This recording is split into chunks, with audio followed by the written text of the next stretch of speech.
인사드리겠습니다. 안녕하세요. 네, 함께 기도하시겠습니다.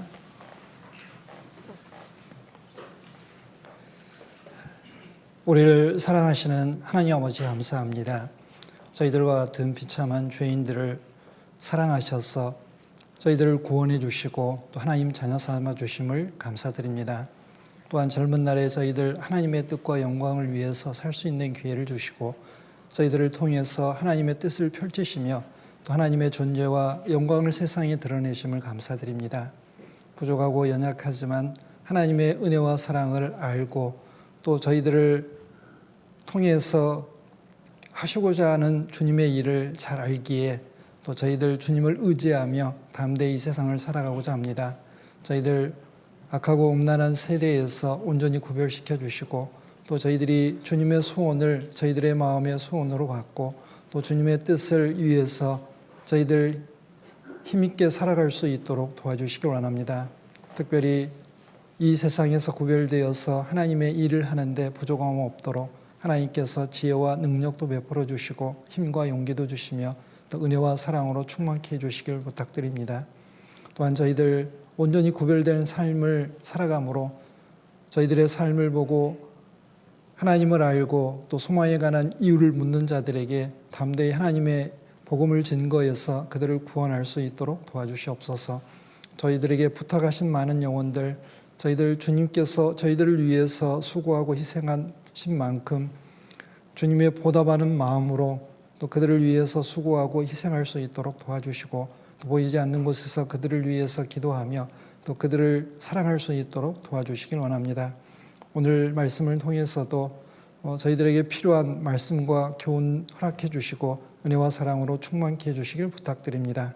말씀의 시종을 오직 성령님께만 의지하고 맡깁니다. 언제나 저희들 사랑해 주시는 예수님 이름으로 기도드렸습니다. 아멘. 네, 우리 누가복음 24장 찾겠습니다.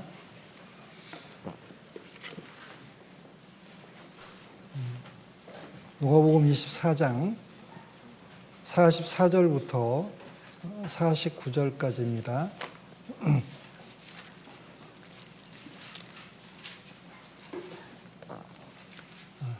누가복음 24장 44절부터 49절까지 제가 읽겠습니다. 또 이르시되 내가 너희와 함께 있을 때에 너희에게 말한 바 곧 모세의 율법과 선지자의 글과 시편의 나를 가리켜 기록된 모든 것이 이루어져야 하리라 한 말이 이것이라 하시고 이에 저희 마음을 열어 성경을 깨닫게 하시고 또 이르시되 이같이 그리스도가 고난을 받고 제3일에 죽은 자 가운데서 살아날 것과 또 그의 이름으로 죄 사함을 얻게 하는 회개가 예루살렘으로부터 시작하여 모든 족속에게 전파될 것이 기록되었으니 너희는 이 모든 일의 증인이라. 볼지어다 내가 내 아버지의 약속하신 것을 너희에게 보내리니 너희는 위로부터 능력을 입히울 때까지 이 성에 유하라 하시니라. 네, 거기까지 읽겠습니다. 식사하고 많이 피곤하실 텐데 또 공부를 하게 되었어요.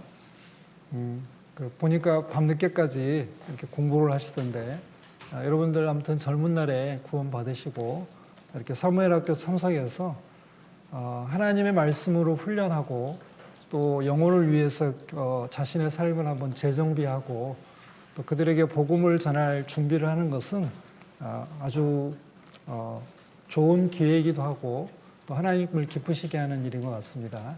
아무튼 여러분들 나가서 놀 수도 있지만 이렇게 귀중한 시간을 갖게 되어서 정말 먼저 인생을 산 선배로서 또 축하하기도 하고 또 고맙기도 합니다. 오늘 제가 맡은 주제는 구약에 나타난 복음입니다. 복음의 확실성에 대해서 좀 말씀을 해달라고 해서 준비를 했고요.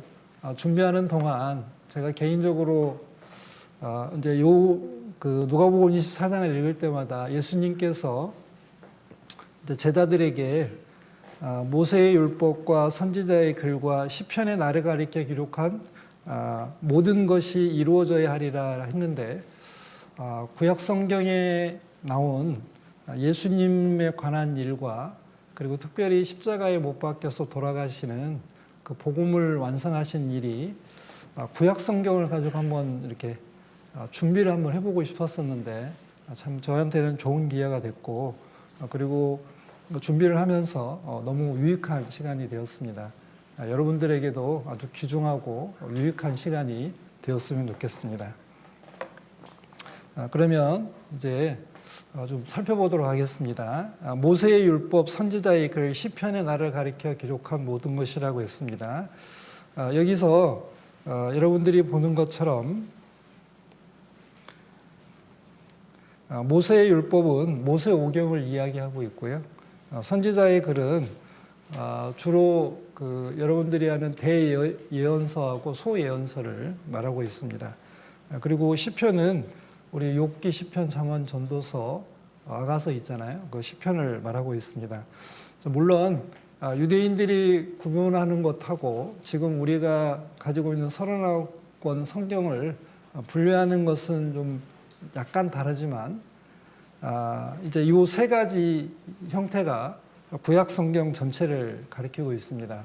그래서 예수님께서 모든 성경은 자신을 증거한다고 했고 성경을 자세히 상고함으로써 영생을 얻을 수 있다라고 말씀하셨습니다. 그러면 이제 이 모세의 율법, 선지자의 글, 시편의 나를 가리켜 기록한 것이 무엇인지를 먼저 한번 좀 살펴보도록 하겠습니다.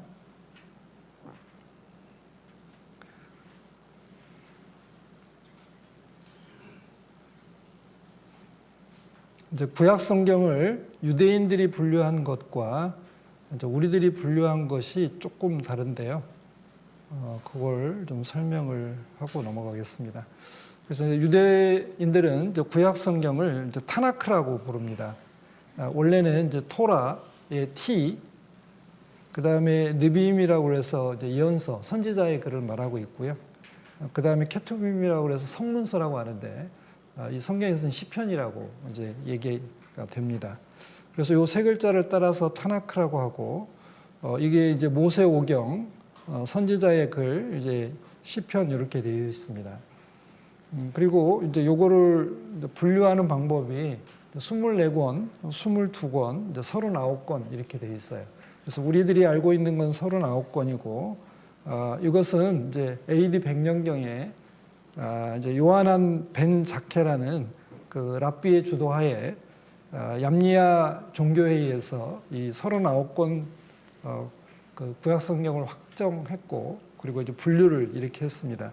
그래서 이제 우리들이 알고 있는 것처럼 이제 헤비라고 하잖아요. 히스토리, 이제 익스피어리언스, 그다음에 프로퍼스 해가지고 17권, 5권, 17권 이렇게 해서 39권이 되죠.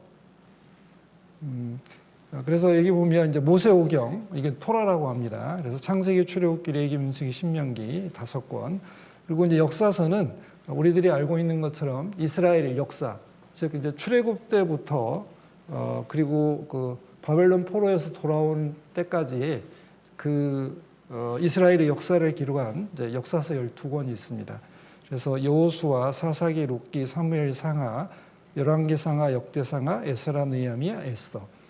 이제 시가서 5권은 욥기, 시편, 잠언, 전도서, 아가서고요. 예언서는 대선지서와 소선지서 해가지고 여러분들이 알고 있는 이제 17권의 성경입니다. 그런데 이제 이 내용이 다 포함이 되어 있지만 유대인의 분류가 조금 달라요.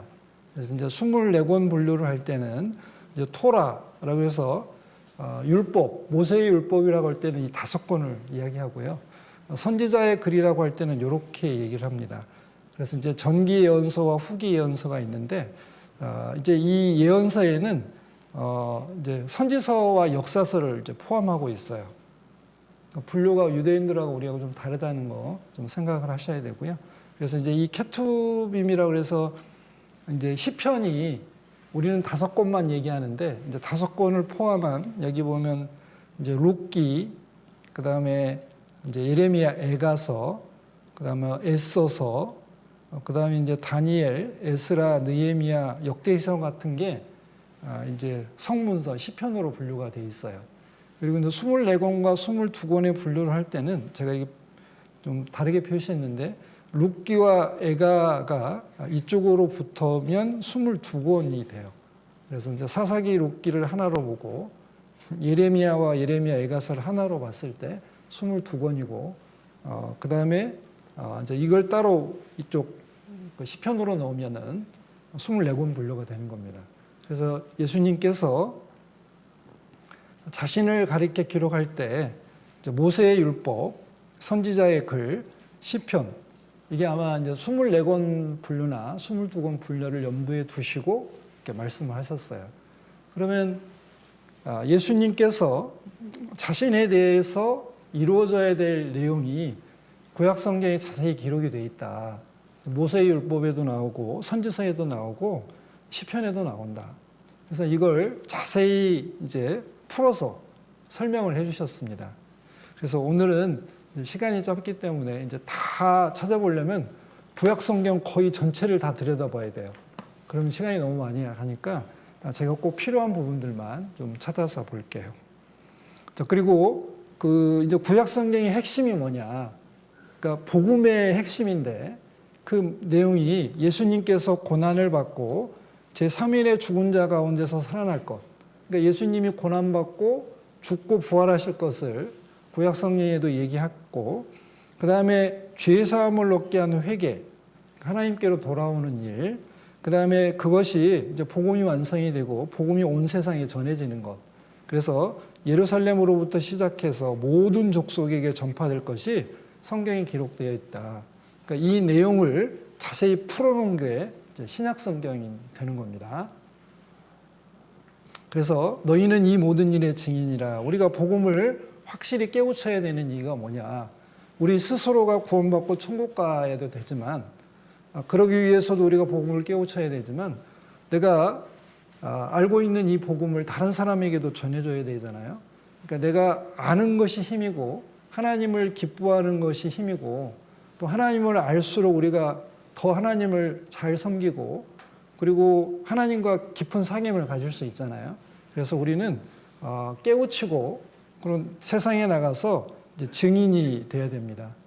그리고 내가 약속하신 것을 성령을 이제 위로부터 이제 내려주셔서 임하게 해서 이제 그럴 때까지 이성에 유하라. 그러니까 오순절 성령이 임하시고 제자들이 성령의 능력으로 이제 복음을 전하게 됩니다.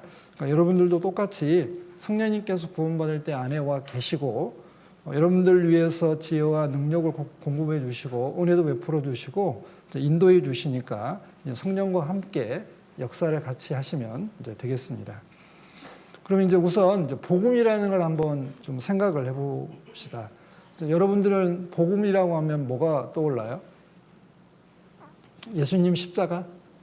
맞습니다. 예수님께서 하신 일의 가장 중요한 일 중에 하나가 다 중요하지만 십자가에 못 박혀서 돌아가신 겁니다. 그런데 성경에서는 이제 복음이라고 하면은 이제 기쁜 소식인데 그 기쁜 소식 자체가 이제 예수님이에요.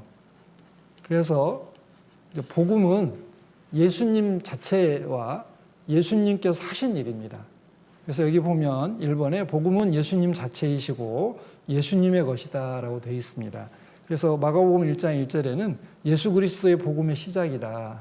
그러니까 예수님의 것인 복음의 시작이고 예수님을 가르쳐서 복음을 전했다 이렇게 되어 있습니다.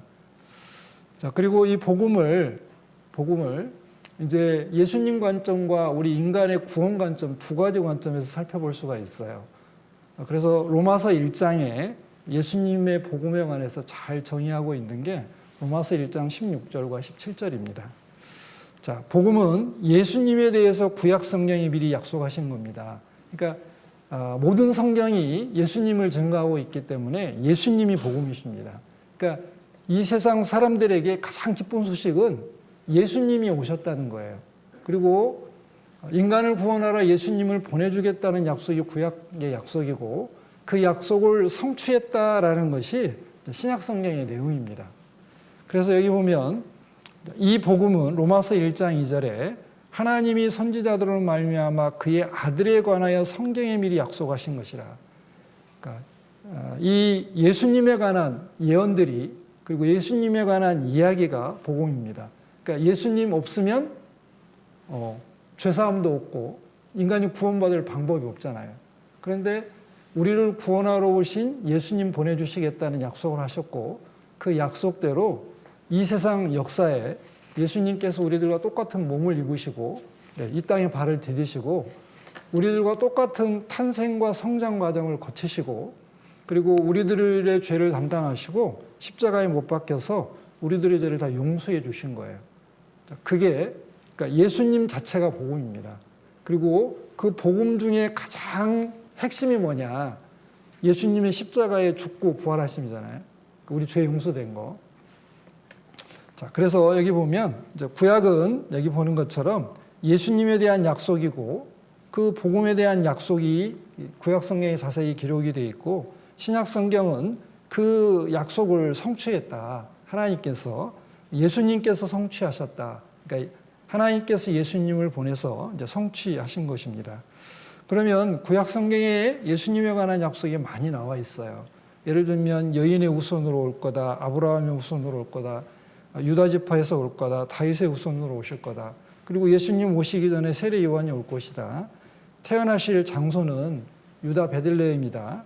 그분은 선지자이시기도 하고 제사장이시기도 하고 왕이시기도 하다.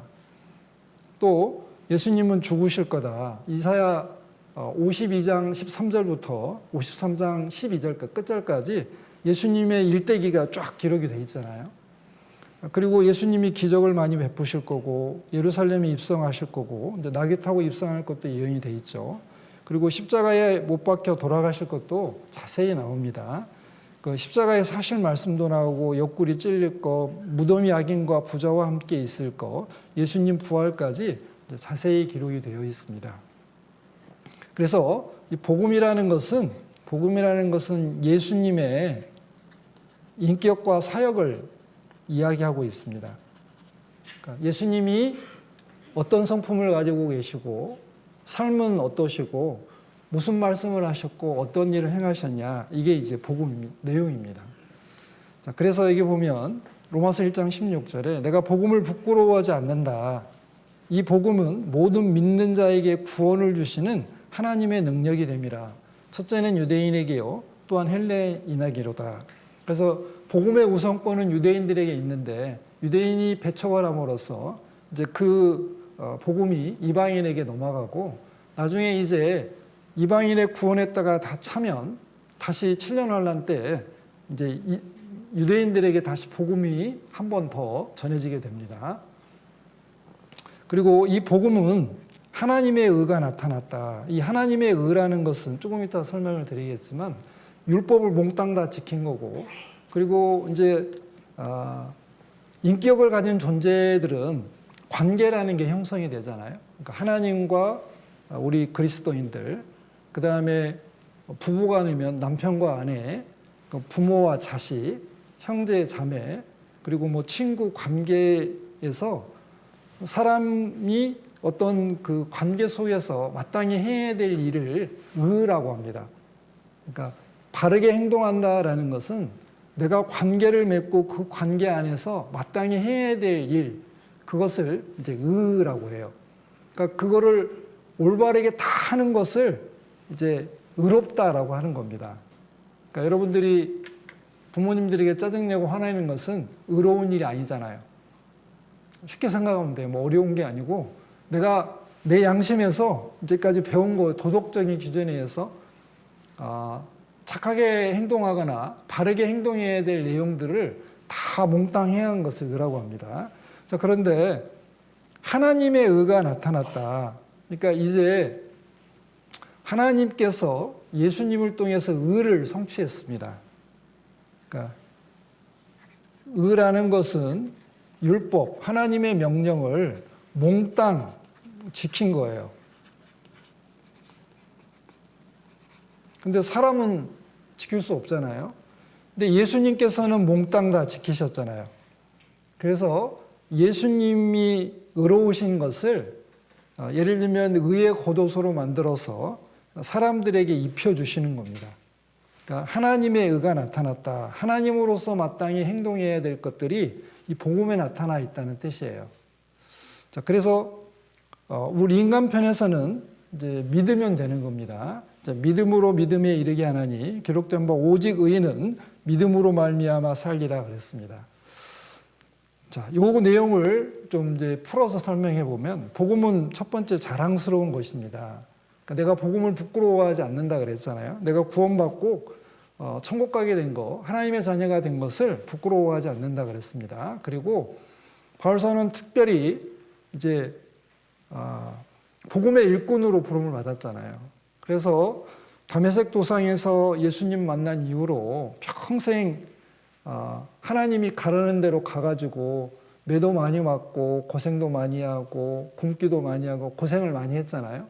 자, 그럼에도 불구하고 본인이 이 복음의 일꾼 된 걸 자랑스러워했습니다. 특별히 자기가 복음을 깨닫고 그리고 복음을 전하고 있다는 것, 이 복음 자체를 자랑스러워했습니다. 두 번째는 복음은 구원을 주는 것입니다. 그러니까 예수님이 십자가에 못 박혀서 우리들의 죄를 다 용서해 주신 것을 믿으면 천국에 가잖아요. 자, 이제 요 2번 설명하기 전에 성경에 이런 내용이 있잖아요. 자, 이 십자가에 못 박힌 예수님을 전하는 게 복음인데, 복음을 전하는 건데, 자, 유대인에게는 꺼리끼는 것이고 이방인에게는 미련한 것이다. 그런데 우리 구원받은 사람들에게는 유대인이나 헬라인이나 그리스도는 하나님의 능력이요 하나님의 지혜니라. 그러니까 우리가 이제 구원받고 천국 갈 소망을 얘기하고 복음을 전해서 전도할 때 세상 친구들이 우리를 막 따돌리거나 아니면은 조롱하면 심적으로 좀 위축이 되잖아요.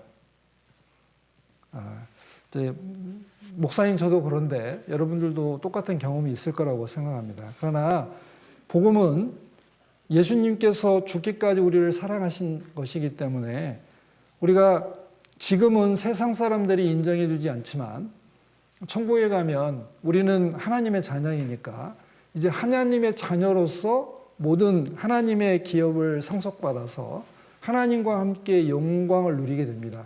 그때는 이제 이 세상 부귀와 영광에 비교할 바가 안 되잖아요. 자, 우리는 복음을 깨달은 것, 또 복음을 가지고 있다는 것, 복음을 전한다는 것을 자랑스러워해야 됩니다. 그리고 복음은 누구든지 들으면, 듣고 믿으면 구원을 받을 수 있습니다. 그래서 이 복음이 구원을 주는 것입니다. 자, 그리고 복음은 하나님의 능력이다. 죽은 영혼을 살리는 능력이 있잖아요. 그러니까 사람은 사람을 살릴 수 없지만, 물론 이제 의사가 사람을 살리는 경우 있죠. 그러나 사람의 영혼을 살 수는 없잖아요. 그러니까 사람을 살리는 것은 오직 성령님께서 복음의 말씀을 들을 때 깨닫게 함으로 죽은 영혼을 살릴 수 있습니다. 그런데 이 복음이, 그러니까 이 복음의 핵심은 십자가의 죽음과 부활인데 그걸 자기에게 적용시킬 때, 그러니까 믿음으로 받아들일 때 하나님께서 죽은 영혼을 살리십니다. 그리고 지옥 갈 영혼을 지옥에서 건져서 영원한 천국으로 옮기고 육체의 생명이 100년, 그 다음에 영원한 지옥에서의 고통인데 새 생명을 주어가지고 영생을 주어서 영원히 천국에서 살 수 있도록 하잖아요. 자, 그리고 복음은 보편성과 특수성이 있습니다. 이제 보편성이라는 것은 이런 겁니다. 자, 구원은 전 세계의 모든 사람에게 전파되어야 됩니다. 왜? 하나님은 모든 사람이 구원받고 천국 가기를 원하시잖아요. 그리고 특수성이 있습니다. 이 특수성이라는 것은 반드시 믿어야만 되는 겁니다. 그러니까 누구나 다 듣고 믿으면 되지만 다 누구에게나 구원이 열려 있지만 복음이 누구에게나 다 전해질 겁니다. 그런데 안 믿으면 소용없잖아요. 그래서 꼭 믿어야 됩니다. 그래서 믿음으로 반응을 반드시 해야 된다라고 여기 이제 돼 있습니다. 그리고 복음은 하나님의 의에 대한 것입니다. 그럼 하나님의 의가 좀 복잡한데 이제 신명기 6장 25절에 보면 우리 인간의 의는 뭐냐? 하나님의 명령을 다 지킨 겁니다. 신명기 6장 25절에 그 명하신 대로 우리 이 모든 명령을 우리 하나님 여호와 앞에서 삼가 지키면 그것이 곧 우리의 의로움이라 할지니라 그랬습니다. 그러니까 하나님의 말씀을 다 지키면 돼요. 그런데 하나님의 의라는 건 뭐냐?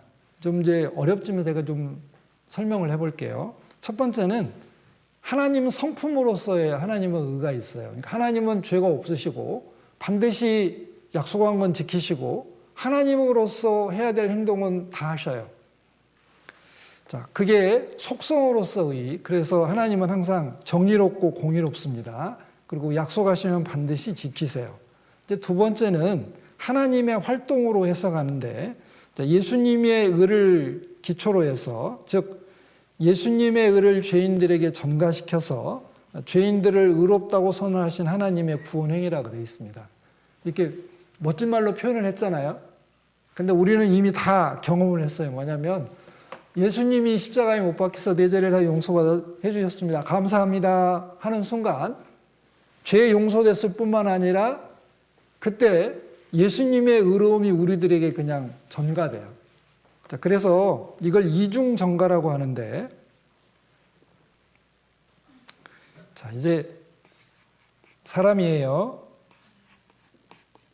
이거 예수님이에요. 따지지 마세요. 자, 우리들의 죄는, 죄 보따리는 예수님에게 주고 예수님이 뺏어가 버리셨어요. 상의 안 하고. 예수님의 의는 우리들에게 공짜로 주셨어요. 우리가 복음을 깨달을 때. 그래서 여기 보는 것처럼 예수님의 의를, 율법을 몽땅 지키셨잖아요. 그걸 기초로 해서 죄인들 믿으면 어떻게 의롭다고 그냥 해주시는 거예요. 그러니까 예수님 안에서 우리를 보시니까 우리가 예수님 안에 들어가 있기만 하면, 아담 안에서 태어났는데 복음을 듣고 감사합니다 구원받을 때 우리의 운명이 예수님 안으로 옮겨졌잖아요. 그걸 하나님께서는 이제 의롭다고 선언해 주시는 겁니다. 별로 안 의로운데 여러분들이 지난 여름에 무슨 일을 했는지 다 알아요. 하나님께서. 옆 친구도 알잖아요. 그런데 하나님께서는 의롭다, 율법을 몽땅 다 지키고 죄 없는 사람이다라고 인정해 주시는 거예요. 그리고 하나님이 주신 신분으로 해석하는 건데, 이제 우리는 의인이 됐어요. 그러니까 이거는 법적으로 돼 있고, 그러니까 법적으로 우리들이 죄인이었는데 의인 만들어 주신 거고, 이제 의인이 되었으니까 의롭게 살아봐라, 이게 신앙생활이잖아요. 자, 이제 간단하게 설명을 드렸습니다. 그래서 이제 예를 들면 로마서 10장 3절에 하나님의 의를 모르고 자기 의를 세우려고 힘써 하나님의 의를 복종치 아니하였다 할 때, 첫 번째 하나님의 의는 하나님이 선물로 주시는 의인이라는 신분이고, 하나님의 의를 복종치 아니하였다, 그러니까 하나님이 구원해 주시는 것을 안 받아들였다라는 거예요. 그러니까 이거는 그냥 가볍게 생각하셔도 돼요. 자, 이제 의에 대해서 설명을 하다 보니까 이렇게 됐어요. 이제 어려우면, 그러니까 쉽게 그냥 우리가 율법을 다 지켜야 되는데 우리는 못 지켰지만 예수님이 다 지킨 걸 우리들에게 이렇게 옷으로 만들어서 입혀주셨다, 이렇게 생각하면 됩니다. 자, 그리고 이제 복음은 감추어 있다가 계시된 겁니다. 그래서 여기 로마서 16장에 보면은 이렇게 표현이 되어 있어요. 나의 복음과 그 예수 그리스도를 전파함은 이제 영세전부터 감추어 있다가 이제는 나타내신 바 되었다. 그러니까 이 원래는 예수님 전까지는 감춰 있었는데 예수님이 오심으로써 이게 이제 모든 사람에게 누구나 다 알 수 있도록 전해졌다는 뜻입니다. 자, 그리고 이제 화평의 복음이다. 복음을 깨달으면 하나님과 평화가 이루어지고 우리 형제자매님들과도 평화가 이루어지잖아요. 그래서 화평의 복음입니다. 그래서 복음이라는 것을 이렇게 정리를 해봤습니다. 이제 복잡하게 설명을 드렸지만 이제 복음은 그렇습니다. 그래서 이제 복음은 이제 고린도전서 15장에는 성경대로 예수님께서 우리 죄를 위하여 죽으시고 장세 지낸 바 3일 만에 다시 살아나셨다라는 것이 예수님의 죽음과 부활이 복음의 핵심의 내용입니다. 그래서 이 복음은 율법도 아니고 짐도 아니고요. 인간이 고안해낸 사상도 아니고 우리 지성을 이렇게 반대하지 않고, 그리고 하나님께서 예수님을 통해서 보내주신 기쁜 소식이고 받을 가치가 없는 죄인들을 위한 하나님의 은혜입니다. 자, 이게 복음의 특징입니다. 그러면 복음이 중요한 이유가 뭐냐? 우리가 복음을 듣고 깨달아야 여기 보면 거듭나고 그리고 하나님의 의를 받게 되고 그리고 예수님께서 하신 일이 무엇인지를 가장 잘 나타내는 게 복음이니까 이게 우리가 이제 이 복음을 깨달아야 되는 거잖아요.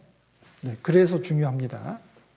그래서 구약 성경에 나타난 복음이 이제 모세의 율법, 선지자의 글, 시편의 날을 가리켜 기록된 모든 것.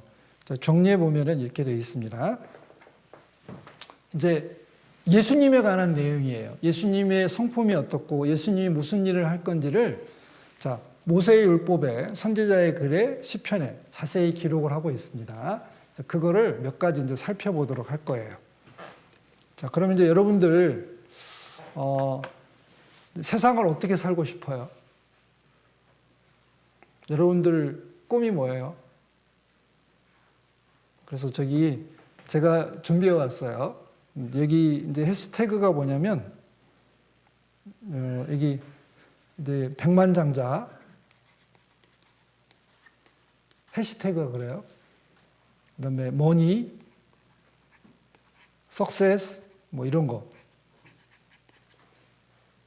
자, 한번 보여드릴게요.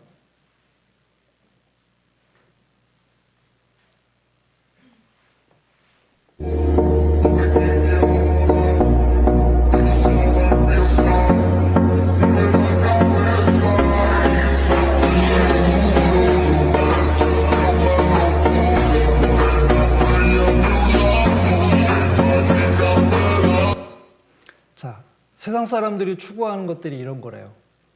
혹시 좋을까봐 준비했어요. 자, 그런데 복음은 너무 단순해요, 그죠? 제가 이제 그 인생을 살아가면서 사람들은 되도록이면 높아지고 그리고 권세를 부리고 이렇게 사람들로부터 존경과 어떤 그 사랑을 받기 원하잖아요. 근데 예수님은 오셔가지고 가난한 집에 태어나가지고 아마 자동차도 한번 못 타보고 제트기도 못 타보고 그다음에 예수님 뭐 돈 없잖아요. 예수님이 가지고 있는 건 요 십자가 하나밖에 없고 무덤도 빌렸잖아요. 근데 이분이 만왕의 왕이시고 만주의 주신데 그러니까 이 세상에 있는 모든 걸 만들고 다스리는 최고로 높으신 분인데 이분이 이 땅에 와서 사는 삶은 너무도 비참하고 그리고 인간들이 추구하는 거하고는 너무 반대 방향으로 사셨어요. 그러니까 인자가 온 것은 섬김을 받으려 함이 아니고 도리어 섬기려 하고 자기 목숨을 많은 사람의 대속물로 주려 함이니라. 그러니까 이분이 세상 모든 사람들의 죄를 담당하고 십자가에 피 흘려서 그리고 고통받고 죽음으로써 인간의 영혼을 구원해서 천국에 데려가셨잖아요.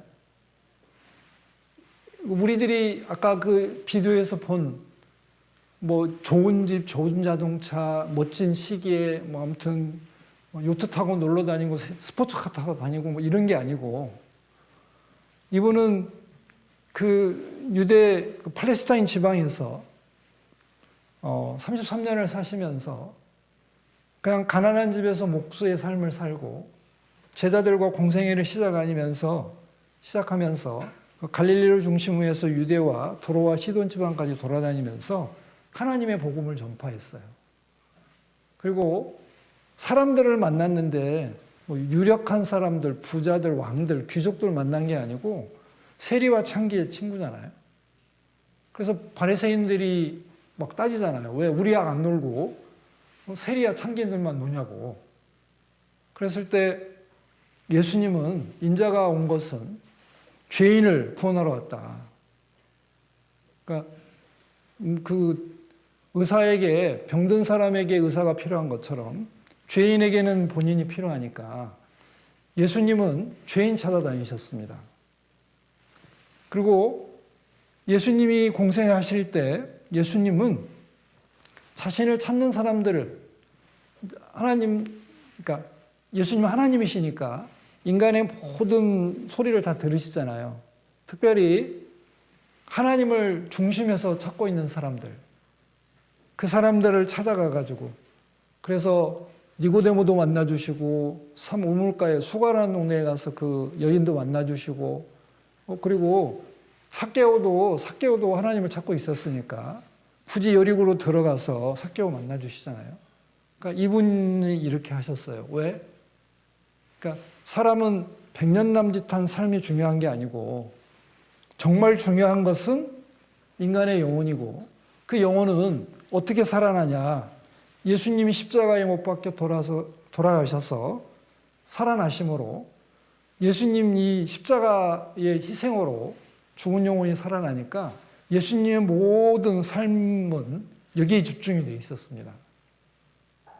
그래서 이 예수님을 생각할 때마다 우리는 너무나 잘 살고 있는 거잖아요. 부유하게 살고 있고, 예수님보다 우리는 부유하고 더 잘생기고 더 편안한 삶을 살고 있잖아요. 그러면서도 우리는 가끔 살아가면서 불평불만도 하죠. 그래서 이 복음에 대해서 생각할 때 예수님의 삶 전체를 생각하시면 돼요. 그래서 여러분들이 생을 살아갈 때 내가 복음을 위해 살아야 됩니다라고 했을 때 여러분들은 예수님의 인격을 닮으시고 예수님처럼 사시고 예수님의 가르침을 이루시고 예수님이 하신 일을 하시면 됩니다. 그러니까 여러분들이 작은 예수가 되면 복음을 위해 사는 거예요. 그리고 특별히 기회가 될 때마다 복음을 전하시면 됩니다. 우리를 사랑하셔서 죽기까지 사랑하신 이 예수님을 전하시면 돼요. 자, 이제 한번 좀 살펴보도록 하겠습니다. 자, 모세의 율법이다. 그러면 이제 창세기 3장 15절부터 시작됩니다. 창세기 4장 15절에 자, 뱀을 저주하시면서 이렇게 얘기하셨습니다. 내가 너로 여자와 원수가 되게 하고 너의 후손도 여자의 후손과 원수가 되게 하리니 여자의 후손은 내 머리를 상하게 할 것이요 너는 그의 발꿈치를 상하게 할 것이니라. 자, 예수님은 여자의 후손으로 오셨습니다. 갈라디아서 4장에 보면 하나님이 그 아들을 보내실 때 여자에게서 나게 하셨다. 마리아를 태를 빌려서 처녀로 잉태하게 하신 다음에 이 세상에 태어나게 하셨습니다. 그리고 율법 아래에 나게 하셨습니다. 왜? 우리는 율법 아래에 있기 때문에 그렇습니다. 목적은 뭐냐면 율법 아래에 있는 자들을 속량하시고, 속량이라는 것은 대가를 치르고 이제 노예를 사서 해방을 시키는 것을 속량이라고 합니다. 그리고 우리로 아들의 명분을 얻게 하려 하심이라. 우리는 아들 아닌데 아들이 되었습니다. 그리고 골로새서 2장 15절에 보면 정사와 권세를 벗어버려, 이거 폐하셨다 그랬는데 이 정사와 권세는 이제 천사들을 얘기하고 특별히 타락한 천사인 마귀와 그 사자들을 이야기하고 있습니다. 그리고 그들의 수치를 밝히 드러내시고 십자가로 승리하셨느니라. 그래서 자, 사탄이 예수님을 십자가에 못 박아 죽인 것은 예수님 발꿈치를 물어버린 거나 같아요. 그러나 십자가에서 승리하셨잖아요. 다 이루었다 하셨잖아요. 뭘 다 이루셨냐? 구원을 완성하셨고 복음을 완성하셨잖아요. 자, 이 구원이 너무 쉽잖아요. 선악과 따먹는 거 쉽죠. 열매 따먹는 거니까. 근데 믿는 것도 어렵지 않잖아요. 예수님이 우리 죄를 다 용서해 주셨습니다. 감사합니다. 하는 게 어렵지 않잖아요. 듣고, 그러니까 마음을 낮추고 죄 용서받고 싶은 마음으로 예수님의 십자가의 사랑을 들으면 누구든지 다 깨달을 수 있잖아요. 그러니까 이 사탄이 예수님을 죽였을 때 자기가 승리한 줄 알았는데 예수님은 십자가에서 승리하셨잖아요. 왜냐하면 믿는 게 더 쉬워졌잖아요. 옛날에는 선악과 안 따먹어야 되는데 지금은 믿으면 되는 거잖아요. 그래서 아마 사탄이 내가 무슨 짓을 한 거야 하고 머리를 쥐어 뜯었을 거예요, 아마. 왜? 더 쉽게 만들어 놨잖아요.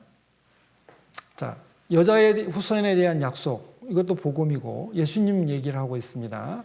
그리고 우리 잘 아는 복음 2에서 듣는 가죽옷. 자, 여호와 하나님이 아담과 그 아내를 위하여 하와를 위해서 가죽옷을 지어 입히시니라.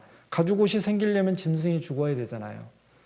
자, 무화과 나무 잎으로 치마를 해 입은 건 아담과 하와의 벌거벗은 수치를 가릴 수가 없었습니다. 그런데 짐승을 죽여서 피를 흘리고 그 가죽을 직접 디자인해가지고 이 옷을 입혀줬을 때 이 옷은 오래 가잖아요. 벌거벗은 수치를 가릴 수 있었습니다. 자, 이것은 장차 예수님께서 십자가에 못 박혀서 온 세상 사람들의 죄를 용서해 줄 것 예표하고 있잖아요. 자, 우리는 예수님께서 십자가에 못 박혀서 우리들의 죄를 용서해 주셨습니다. 자, 이것을 우리의 구원의 옷이라고 해요. 그리고 우리를 의롭다 하셨습니다.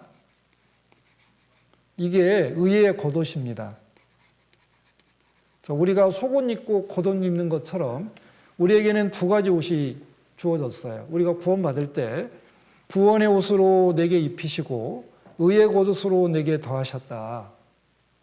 성경은 분명히 이렇게 얘기하고 있습니다. 그러니까 이 가죽 옷이 무엇을 예표하고 있냐? 구원의 옷, 죄 용서의 옷과 의의 겉옷, 우리 의롭다. 예수님처럼 의롭다라는 이 옷이에요. 그리고 마태복음 22장에 보면 이제 혼인잔치의 청함을 받았는데 예복을 입지 않고 들어온 사람 있잖아요. 혼인잔치, 이제 이스라엘 사람들은 혼인잔치를 하면 이렇게 옷을 하나씩 다 주고 그 옷을 입고 같이 잔치에 참여를 했대요. 그런데 이 사람은 주인이 주는 옷을 입지 않았어요. 근데 이 옷을 입지 않은 사람은 쫓겨났습니다. 그 수족을 결박하여 바깥 어둠에 내어 던지라. 거기서 슬피 울며 이를 갈며 있으리라. 슬피 울며 이를 가는 곳은 어디예요? 지옥입니다. 그러니까 우리가 어린 양의 혼인잔치에 들어가려면 뭐가 필요해요? 이 구원의 옷과 의의 겉옷이 있어야 되는데 이 옷 안 입은 사람은 이렇게 다 똑같은 옷을 입고 있는데 다른 옷 입었잖아요. 못 갑니다. 이 구원의 옷과 의의 겉옷을 예수님께서 우리들에게 입혀주세요. 그러니까 예수님이 피 흘려서 우리들의 죄를 용서해 주셨습니다. 그리고 살아나셔서 우리를 의롭다 하시기 위해서 살아나셨잖아요. 하나님 우편에서 지금도 우리가 의롭다고 증거해 주고 계세요. 자, 그리고 이제 가인과 아벨의 제사가 있습니다. 자, 가인은 이제 농사하는 사람이었고 아벨은 양치는 사람이었습니다. 이 두 사람이 하나님과 관계를 맺으려고 이제 제사를 드리려고 했습니다. 자, 아벨은 양의 첫 새끼와 기름으로 드렸고 이제 가인은 농사 제일 좋은 걸 드렸습니다. 자, 땅의 소산으로 가인은 하나님께 드렸고 자, 아벨은 피의 제사를 드렸습니다. 이제 이쪽이 더 훨씬 더 볼품 없잖아요. 피 흘려 죽은 이 양새끼를 벌려놓은 게 끔찍하잖아요. 그런데 하나님은 아벨의 제사를 받으시고 가인의 제사를 물리치셨어요.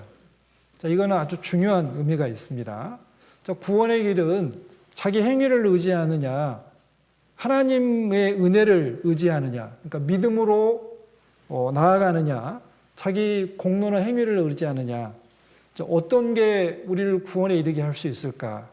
당연히 하나님을 의지하는 게 우리가 천국에 갈 수 있잖아요. 자, 땅의 소산은 자기의 의입니다. 그러니까 자기 어떻게 보면 지혜, 열심, 노력, 수고, 정성, 행위, 이제 공로를 이야기하고 있어요. 그런데 이 피의 제사는 하나님의 의를 의지하는 겁니다.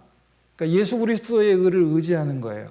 자, 그러면 이 의는 믿음으로, 은혜로 주어지는 것, 거저 주어지는 것을 믿음으로 받으면 되잖아요. 그러니까 뭘 의지하냐면 하나님의 지혜, 하나님의 열심, 하나님의 노력, 하나님의 수고, 하나님의 희생, 하나님의 행위, 하나님의 공로를 의지하는 것이 피의 제사입니다.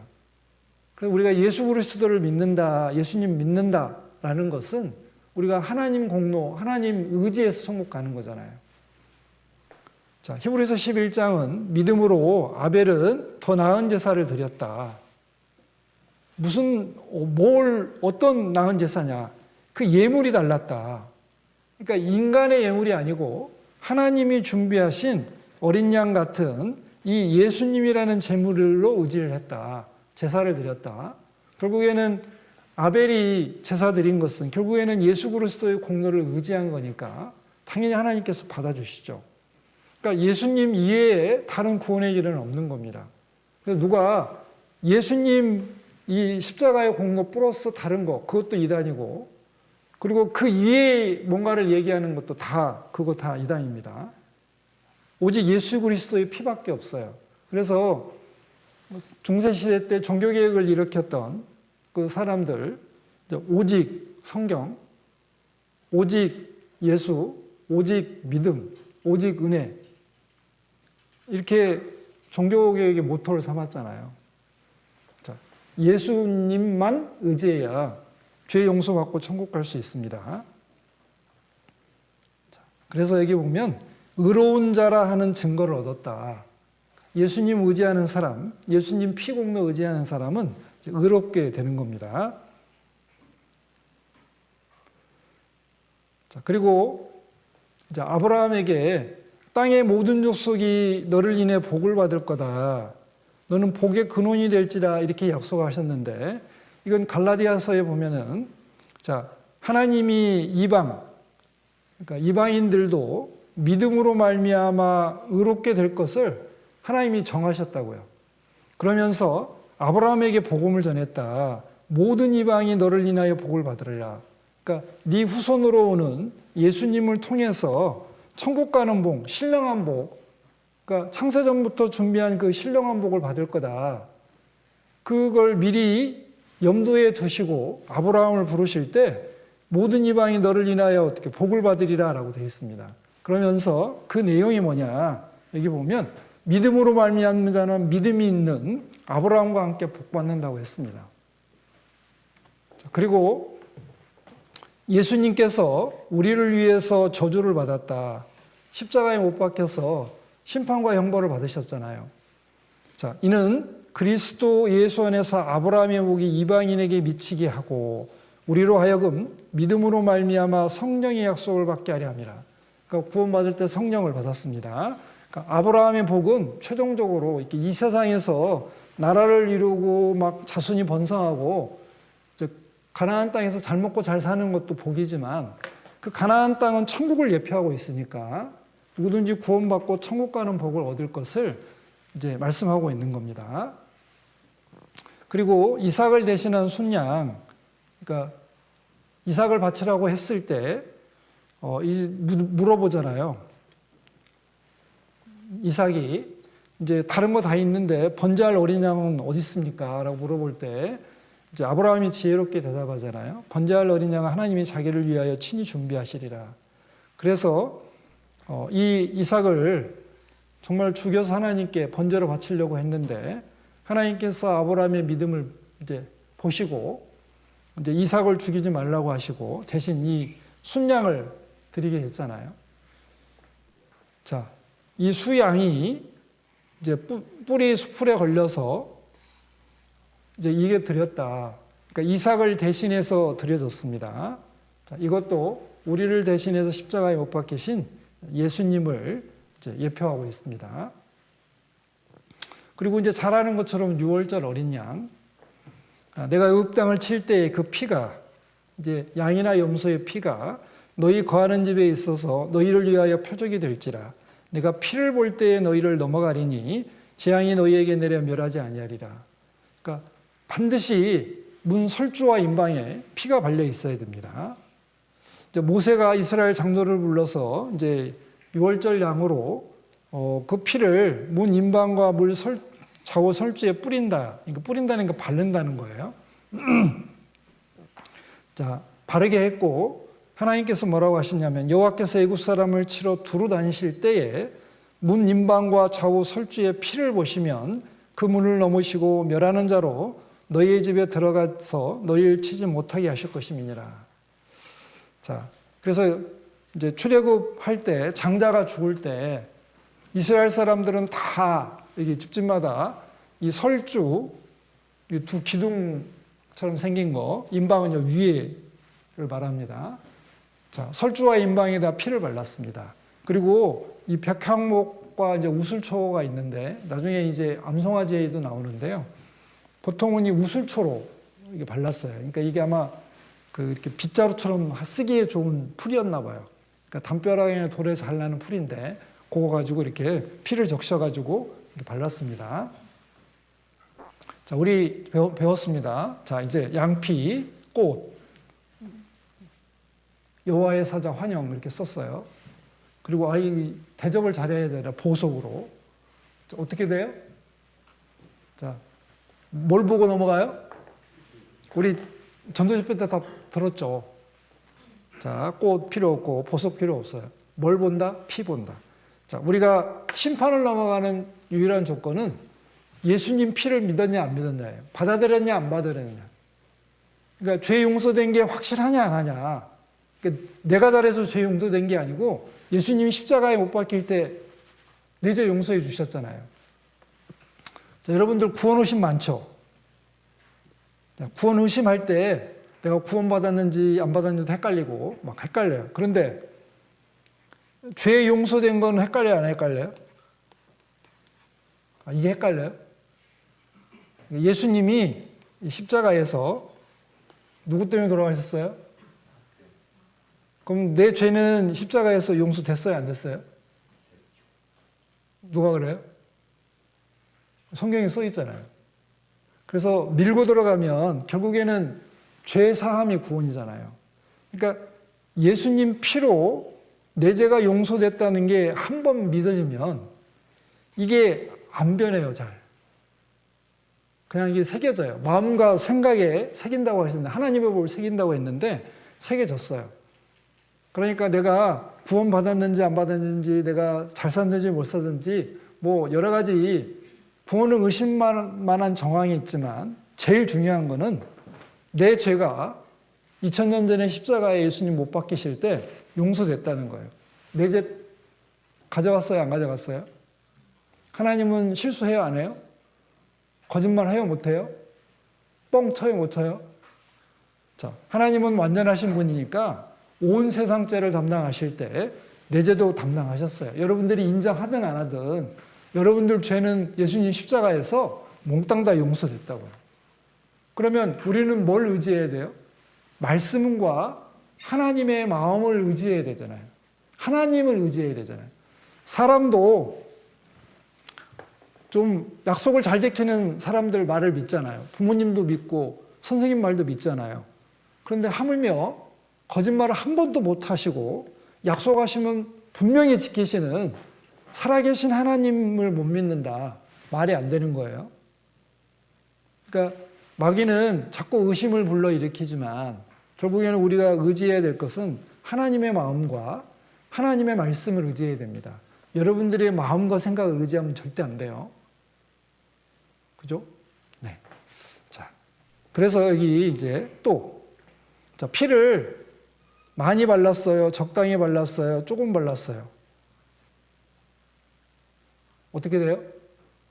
발려 있는가가 중요하잖아요. 죄송해요. 이게 얘기하다가 저기 없어졌어요, 이게. 아무튼 여기는 잘 해냈는데. 그리고 여기 이제 집 안에 있는 사람의 마음이 기쁘고 감사한 사람도 있고 무덤덤하는 사람도 있고, 안 나고만 하고 나 죽으면 어떡하지라고 이렇게 좀 걱정 근심하고 있는 사람도 있을 수 있잖아요. 그런데 뭘 보고 넘어간다? 이 사람의 마음을 보는 게 아니고 피가 발려져 있는지 그걸 본다고 그랬으니까 이 피를 볼 때에 넘어가는 겁니다. 자, 우리는 예수님의 피를 의지해야 됩니다. 피를 바른 것, 그게 믿음입니다.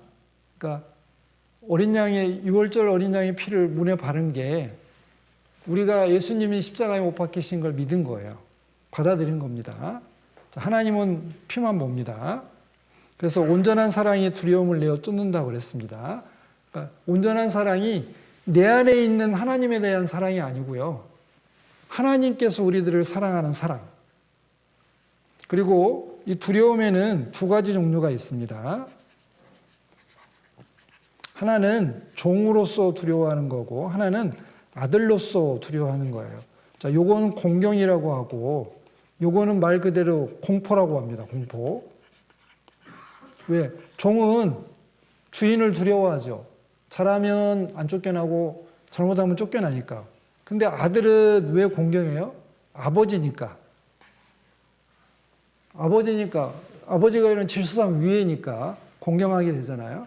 그런데 이게 우리가 잘못할 수 있잖아요. 잘못하면 아버지가 두렵죠. 그런데 종으로 두려워하는 게 아니고 내가 잘못한 것 때문에 사귐에 문제가 생기기 때문에 두려워하게 되잖아요. 그래서 요한일서 4장에 온전한 사랑의 두려움을 내어 쫓는다 할 때는 이 종으로서의 두려움을 내어 쫓는다고요.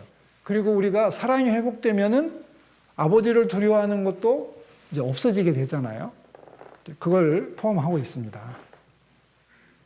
자, 우리는 여기 오는 것처럼 양자, 상속자의 영을 받았습니다. 그래서 기쁘게 아버지 하나님이라고 부릅니다.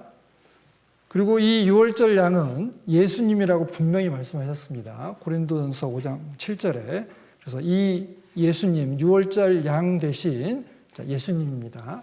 자, 여러분은 이 그림을 끝날 때까지 계속 보실 거예요. 그래서 오늘 특강 시간에 그냥 다른 말씀을 혹시 기억하지 못한다 할지라도 기억하시는 게 좋죠. 이 그림만 이해하셔도 돼요. 이 그림 안에 이 거의 대부분의 내용들이 다 담겨 있어요. 자, 그래서 유월절 양이신 예수님께서 유월절 그 전날, 그러니까 유월절 양처럼 돌아가셨습니다. 그래서 오전 9시에 못 박혀서 오후 3시에 돌아가셨죠. 그러면서 성소의 유장이 찢어졌고 하나님께 나아가는 길이 이제 지성소로 나아가는 하늘 성소로 나아가는 길이 그냥 열렸습니다. 그리고 믿음으로 유월절과 피 뿌리는 예를 정했다. 자, 이거는 히브리서에 나온 내용입니다. 유월절 양 그리스도. 그리고 자, 우리가 아름다움이라는 게 뭐냐? 그러니까 양 밑에 큰 사람, 그 양 아래에 있는 사람, 올바른 사람이라는 것은 양가죽을 뒤집어 쓴 사람, 그리스도 안에 있는 사람. 그래서 우리 한자로도 얼마든지 이 복음을 이해할 수 있습니다.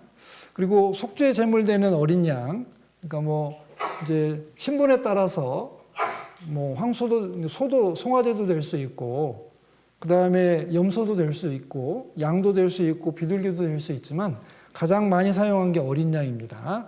그래서 평민 중에 하나가 여호와의 금령 중 하나라도 부주 중에 범하여 허물이 있었다가 죄를 지었다가 죄에 대한 깨우침을 받거든 이제 제사를 드려야 되잖아요. 그러니까 여러분들은 다 평민이니까, 그죠? 여러분들 귀족 아니잖아. 평민이니까 어린 양을 속죄제물로 가져와서 흠없는 암컷을 가져옵니다. 그리고 속죄제 희상의 머리에 안수하고 그 번제 희상을 담는 곳에서 잡아 속죄제를 삼을 것이요. 그래서 이제 안수한다는 의미는 이 죄 지은 사람의 죄를 이 죄 없는 양에게 옮기는 거잖아요. 전가시키는 겁니다. 강제로 맡기는 거예요. 그래서 하나님께서는 이 사람이 죄를 지었는데 안 지은 것처럼 봐주시고 이제 이 죄가 양에게 넘어갔으니까 양을 죽입니다. 제사장 그 속죄제 희생의 피를 손가락으로 찍어서 번제단분에 바르고 그 피 전부는 저 담 밑에 쏟고 모든 기름은 화목제 어린 양의 기름을 취한 것 같이 화목제의 기름은 내장에 덮인 기름, 내장에 붙은 기름, 그 다음에 두 콩밥과 그 위에 기름, 허리 근방에 있는 것들, 그 다음에 간에 덮인 거풀을 다 떼가지고 이제 같이 불사르는 겁니다. 그러면 이 제사를 드리면 죄 용서를 받는 겁니다. 제물을 죽여요. 그리고 단뿔에 발라요. 그리고 기름, 남은 피는 여기다 쏟고, 이제 기름은 취해서 여기다 태웁니다. 자, 그러면 죄를 용서받았습니다. 자, 이 속죄제물 대신 예수님을 이 양이 이제 예표하고 있는 겁니다. 그리고 이제 대속죄일 날 이스라엘 백성들 1년주에 용서받잖아요. 염소가 이제 동원이 됩니다. 백성을 위한 속죄대 염소를 잡아다가 그 피를 가지고 장 안으로 들어가서, 이거는 이제 지성소에 들어가는 겁니다. 이제 수송아지 피로 행한 같이 그 피로 행하여 속죄소 위와 속죄소 앞에 뿌릴지니. 그래서 보통은 이제 대제사장이 염소를 가지고, 염소의 피를 가지고 들어가기 전에 대제사장 자신의 죄를 용서하기 위해서 황소를 잡아가지고 피를 들어가서 뿌리잖아요. 그리고 난 다음에 이제 염소에게 안수를 합니다. 이렇게 안수를 해가지고 염소를 죽인 다음에 피를 받아가지고 이제 지성소 안에 들어가서 이제 속죄소 위에다가 7번 뿌리고 동편에다 뿌리다는 것은 속죄소 앞에다가 7번 뿌리는 겁니다. 자, 그리고 나오면 이스라엘 민족의 1년 죄가 사해지는 겁니다. 그리고 이제 나머지 한 염소는 안수해가지고 산채로 광야로 데리고 갑니다. 그래서 이제 무인지경에 가서 놓아줘요. 보통은 이제 자료에 찾아보면 이 무인지경으로 데려가 이제 대부분 낭떠러지로 데려간대요. 그래서 밀어서 이 염소를 죽였대요. 그래서 이제 이 아세셀 염소는 세상죄를 지고 가는 예수님을 이제 표현하고 있습니다. 자, 보면 여기가 중요해요. 이스라엘 자손의 모든 불의와 그 범한 모든 죄를 고하고 그 죄를 염소의 머리에 두어 미리 정한 사람에게 맡겨 광야로 보낼지니. 그러니까 안수하면서 이스라엘 자손의 모든 죄를 이 염소에게 옮기는 겁니다. 여기 죽이는 염소에게도 똑같이 하고 여기 광야로 가는 염소에게도 똑같이 하는 거예요. 그래서 이스라엘 자손의 모든 죄를 위해서 1년 1차 속죄할 것이니라. 그러니까 대속죄일에 잡는 염소와 그 다음에 광야로 데려가서 풀어주는 염소가 다 예수님을 말씀하고 있습니다. 그래서 히브리서에는 이제 출애굽기와 레위기, 민수기의 그 해설이 히브리서예요. 그러니까 그 제사의 의미가 뭐냐, 다 예수님이 하시는 일을 미리 보여주는 것이다. 자, 둘째 장막, 여기가 지성소잖아요. 자, 지성소는 대제사장이 홀로 1년 1차씩 들어가되 피 없이는 아니했다. 이 피는 자기와 백성의 허물을 위하여 드리는 것이다. 그리고 자, 이제 광야로 데리고 가는 염소를 보면서 보라, 세상 죄를 지고 가는 하나님의 어린 양이로다. 이거 연상할 수 있잖아요. 자, 히브리서 9장 11절 12절에는 자, 그리스도께서, 예수님께서 장래의 좋은 일에 대제사장으로 오사. 이 장래의 좋은 일은 단번에 죄가 영원히 속죄되는 겁니다. 그러니까 이스라엘 사람들은 이제 대속죄일이 7월 10일이니까 7월 11일 날 죄를 지으면 그다음부터는 고민해야 되잖아요. 죄를 안 지으려고 노력해야 되고, 혹시 죄를 지으면 이제 양이나 염소를 데리고 가지고 속죄제사를 드려야 되고, 생각나는 것은 드리지만 생각 안 나는 게 훨씬 더 많을 거잖아요. 그러면 다음 이제 7월 10일 날 올 때까지 기다려야 되나요? 죄 용서받아야 되니까. 자, 그런데 예수님이 드리는 제사는 단번에 죄를 영원히 용서해 주기 때문에 정말 좋은 일이에요, 좋은 일. 믿음으로 천국 갈 수 있으니까. 그러니까 이스라엘 백성들은 계속 죄 용서를 받아야 되잖아요. 그래서 이제 어려운 질문을 하게 돼요. 그래서 혹시 7월 10일 날 이제 대속죄일 날 죄를 용서받고 그러면 혹시 회개 못한 죄가 있을 수 있잖아요. 그럼 그 사람은 천국 갑니까? 지옥 갑니까? 누가 질의응답했어요. H 목사님에게. 그래서 뭐라고 대답하셨냐면, 하나님은 그게 어떻게 보면은 제사 드리는 게 우리가 뭐 100분의 1을 드리겠어요? 1000분의 1을 드리겠어요? 생각나는 거는 극히 일부잖아요. 하나님께서 이렇게 믿음으로 드린, 거기에도 믿음이라는 게 들어가니까 하나님께서 그거 이렇게 혹시 이렇게 못 드렸다고 그것 때문에 이렇게 멸망으로 하지는 않으실 거다. 여기까지만 하셨어요. 저도 그게 하나님의 성품에 부합하다고 생각을 해요. 그러나 우리는 그냥 단번에 감사합니다 하면 죄가 영원히 용서되잖아요. 그래서 여기 보면 손으로 짓지 아니한 창조에 속하지 아니한 더 크고 온전한 장막이 뭐냐. 이스라엘 백성들은 성막이나 성전에서 제사를 드려야 되잖아요. 그래서 하나님께 연락되는 제사가 드리려면 세 가지가 반드시 필요해요. 첫 번째, 하나님이 제사 드리라는 성막, 성전이 있어야 되고, 두 번째, 제사장이 있어야 되고, 세 번째는 흠없는 제물이 있어야 돼요. 그런데 이 세 가지 다 예수님께서 자신을 예표하고 있잖아요. 자, 예수님 자체가 성전이시고, 예수님이 제사장이시고, 그것도 대제사장이고, 자신을 속죄 제물 삼아서 영원한 제사를 드리신 거예요. 그런데 그럼 예수님이 성막인데 여기 더 크고 온전한 장막이 어디냐? 하늘 성소를 말하는 거예요. 그냥 천국을 얘기하고 있어요. 자, 그 다음에 염소와 송아지의 피로 아니하고 오직 자기 피로 영원한 속죄를 이루사 단번에 성소에 들어가셨느니라. 그러니까 예수님은 자주 자기를 십자가에 못 박지 않으신다고요. 단번에 영원한 속죄를 이뤘다. 그래서 이게 믿음으로 이 죄의 용서를 몽땅 받는 거기 때문에 좋은 일이에요. 그러니까 우리에게는 무척 유리한 거잖아요.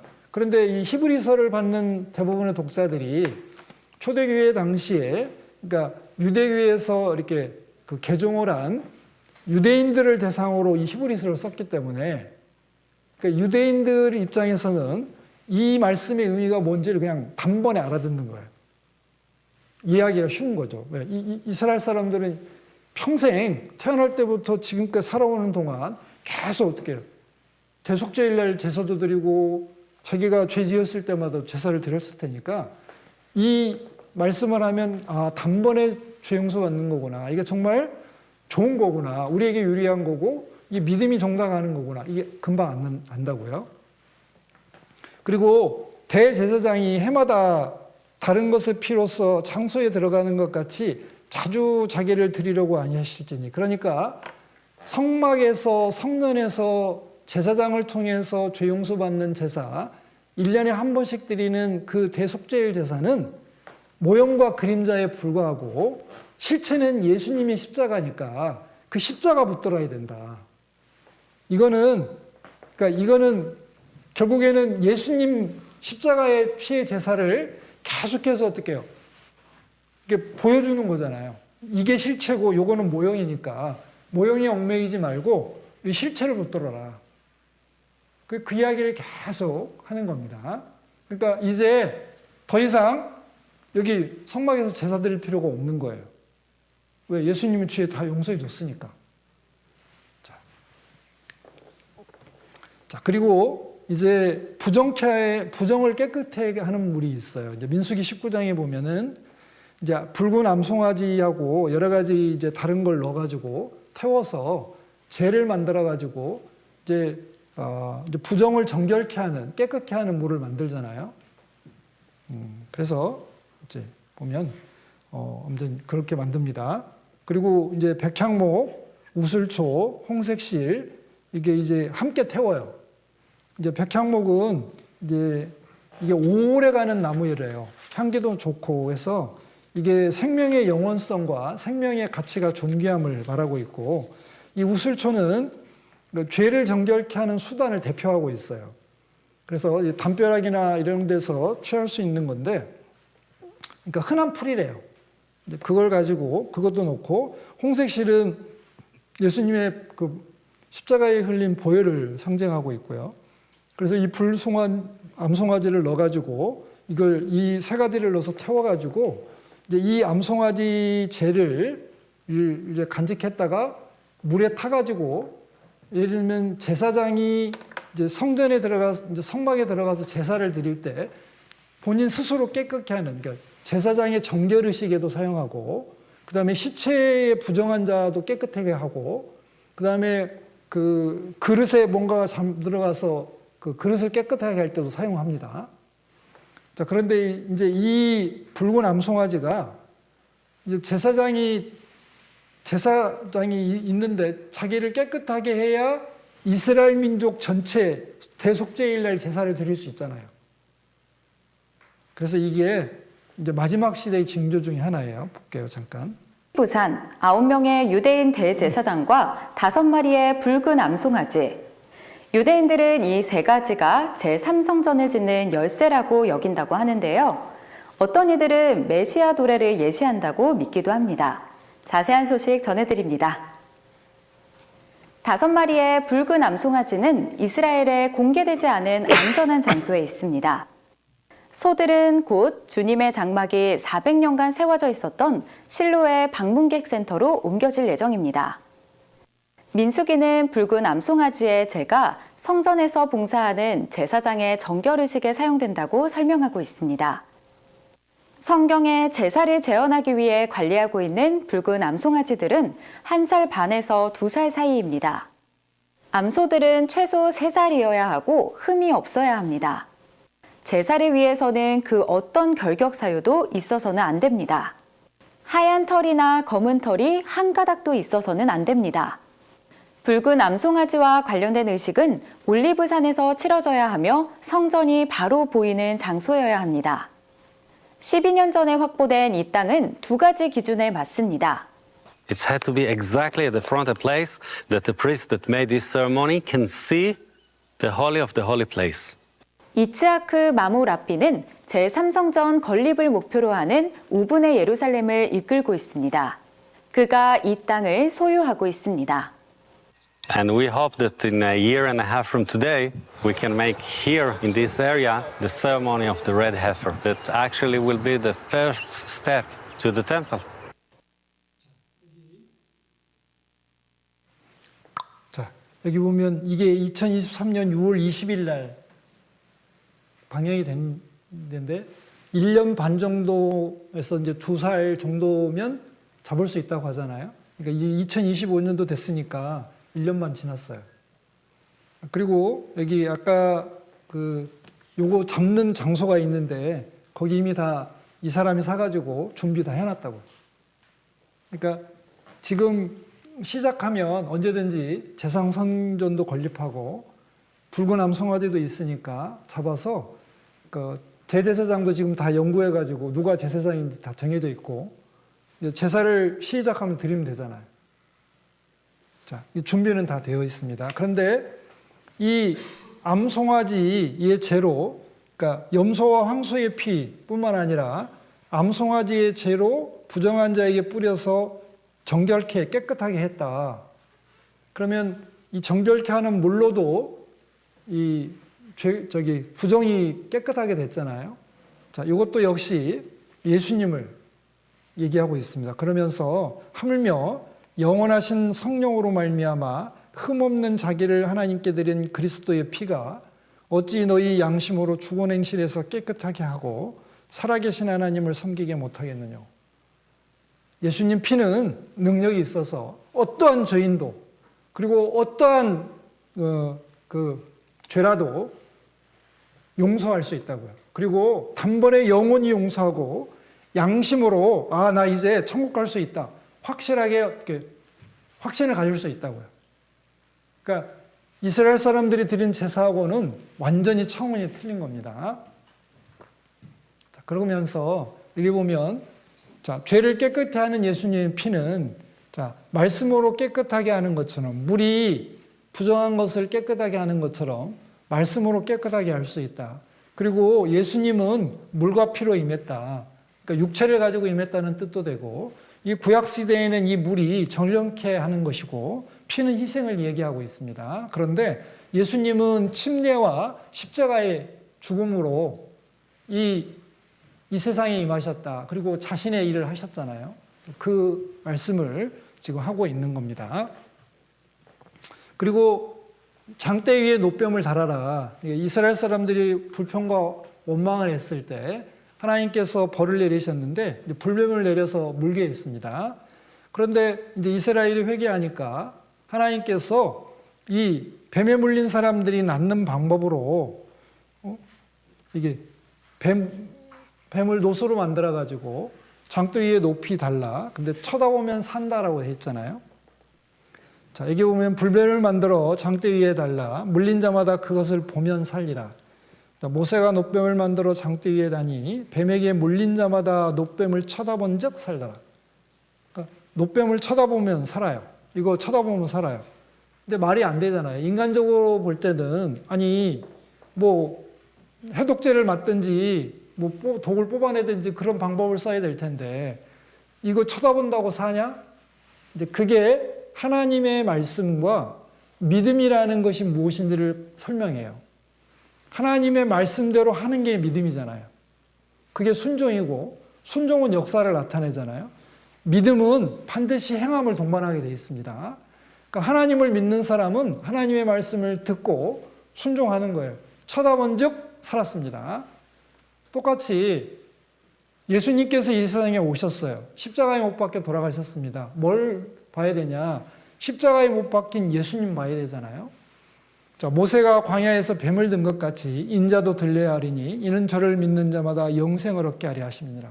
십자가에 못 박히신 예수님을 보면 누구든지 살아난다고요. 자, 쳐다보면 살리라, 바라보고 살아라. 놋뱀을 매단 것처럼 예수님이 십자가에 못 박혀서 대신 심판받았습니다. 쳐다보고 살아난 것처럼 믿고 살아나면 됩니다.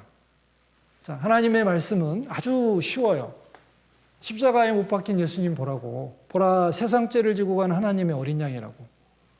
자, 예수님 보면 누구든지 다 살아납니다. 자, 놋뱀을 쳐다보고 산 것처럼 죽어있는 영혼은 예수님 십자가에 못 박힌 예수님을 보면 죄 용서받고 천국 갈 수 있습니다. 그리고 나와 같은 선지자 하나 보내준다고 그랬는데 이 선지자가 예수님이라는 것을 여러 군데서 얘기하고 있습니다. 자, 이제 여기까지가 모세오경 찾아봤어요. 뭐 이것만 해도 충분할 것 같아요. 자, 그런데 선지자의 글도 있어요. 예를 들면 여호수아의 그 라합이 이 붉은 줄 내려서 정탐꾼 투면 내려주고 이 붉은 줄 매달아 놨잖아요. 근데 하필 왜 줄이 이 붉은 줄이었을까? 이것도 역시 예수님의 십자가의 희생을 말하고 있습니다. 자, 예수님의 보혈 빨간색.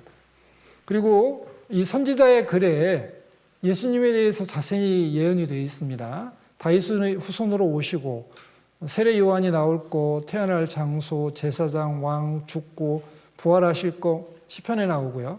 기적을 베푸시고 예루살렘 입성하실 것 이렇게 다 나와요. 그리고 특별히 여기 보면 예레미야에 보면 내가 다윗에게 의로운 가지를 일으킬 것이다. 근데 그가 왕이 되어서 지혜롭게 행사하며 세상에서 공평과 정의를 행할 것이다. 그리고 내가 너희를 위해서 일으킬 너희 왕 다윗을 섬기리라 그랬어요. 그러니까 이 다윗의 후손, 그러니까 다윗 왕을 이어서 오는 다윗의 후손이 누구냐면 예수님을 말하고 예수님께서 예수님의 왕국을 세우고 공평과 정의로 통치할 거라는 것을 계속해서 선지서에 예언하고 있습니다. 자, 그리고 이새의 줄기에서 한 싹이 나고 그 뿌리에서 한 가지가 나서 결실할 거다. 그리고 너희를 위하여 일으킬 왕 다윗이 있을 거다. 그리고 이사야 55장에 보면 너희는 귀를 기울이고 내게 나와 듣고 들어라. 그러면 너희 영혼이 살 건데 이 영혼이 살아날 때 이제 영원한 언약을 세울 텐데 다윗에게 허락한 확실한 은혜니라. 이게 뭐냐면 이 다윗에게 허락한 확실한 은혜는 다윗의 후손으로 오신 예수님께서 십자가에 못 박혀 돌아가시겠지만 부활하셔서 이제 자신의 메시아 왕국을 만드시고 하나님 나라를 만드시고 영원히 통치하실 것이라는 그 은혜예요. 그러니까 죽고 살아나는 부활의 은혜. 그러니까 예수님이 첫 열매로 부활하셨잖아요. 그러니까 우리 구원받은 모든 사람에게 생명의 부활이 있다는 것을 예수님께서 직접 본인이 살아나심으로 확증하셨습니다. 자, 다윗에게 허락한 확실한 은혜다. 그러면 다윗의 후손들은 왕이잖아요, 왕. 그러니까 다윗의 후손으로 태어난 사람은 이 세상에서 원래 다윗 왕국이 계속됐으면 왕이 될 수 있잖아요. 그러니까 다윗의 왕국을 상속받을 수 있는 것처럼 예수님 통해서 천국을, 그러니까 영원한 하나님의 나라를 상속받는 사람들, 구원받은 그리스도인들, 왕 같은 제사장들이 될 거라고, 그리고 예수님과 함께 천년왕국뿐만 아니라 천국에서도 영원히 통치할 거라는 그 은혜. 그럼 그 은혜 어떻게 하냐? 귀를 기울이고 들으면 된다. 뭘요? 복음 들으면 된다. 그러니까 복음 듣고 깨달으면 너희 영혼이 살아나리라. 그러니까 하나님 말씀 잘 듣고 회개하고 돌이키면 되잖아요. 자, 요게 이미 예언이 되어 있었고, 요 예언을 그대로 받아서 이제 신약 시대에 많은 예언을 합니다. 그래서 목자가 양을 찾는 것 같이 찾았다. 자, 예수님께서 우리를 이렇게 찾아주셨습니다. 그리고 그 왕이, 다윗이 왕이 되어서 우리가 다 그 한 목자에게 있을 거고, 그리고 이스라엘 사람들이 이제 다 돌아와서 여호와 그 왕 다윗을 구할 거다. 이제 말일에 이렇게 될 거라고 했잖아요. 이스라엘 백성들이 돌아와서 7년 환란 기간 동안에 자기 조상들이 못 봐가지고 그 예수님이 메시아라는 거, 본인들이 기다리는 그리스도라는 걸 알고 돌아온다는 얘기입니다. 그래서 여기 아브라함과 다윗의 자손 예수 그리스도의 세계라. 이 뭐냐면 아브라함과 다윗에게 약속한 많은 약속들이 있잖아요. 그 약속을 예수님이 성취했다는 거예요. 왜냐하면 예수님은 냉정하게 얘기하면 아브라함과 다윗의 후손이 아니잖아요. 남자하고 상관없이 처녀의 몸에 잉태했기 때문에 물론 이제 육체적으로는 아무 관련이 없지만 왜 다윗의 후손으로 예수 그리스도의 족보라고 얘기하냐면 이 아브라함에게도 믿음의 약속을 했고 다윗도 다윗의 후손으로 오신 예수님에 대한 얘기를 하잖아요.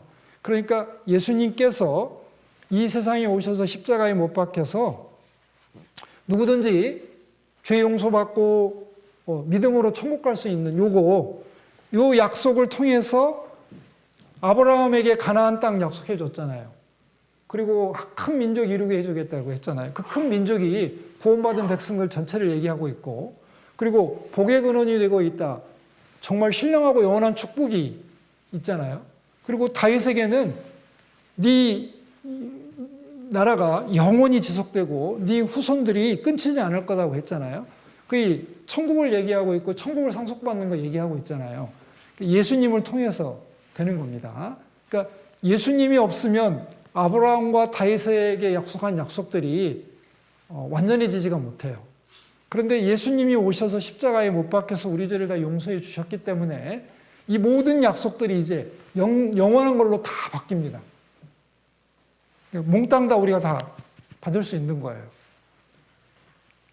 그래서 여기 이제 소경이 바디오모가 다윗의 자손이여 우리를 불쌍히 여기소서 나를 불쌍히 여기소서 그러잖아요. 다윗의 자손.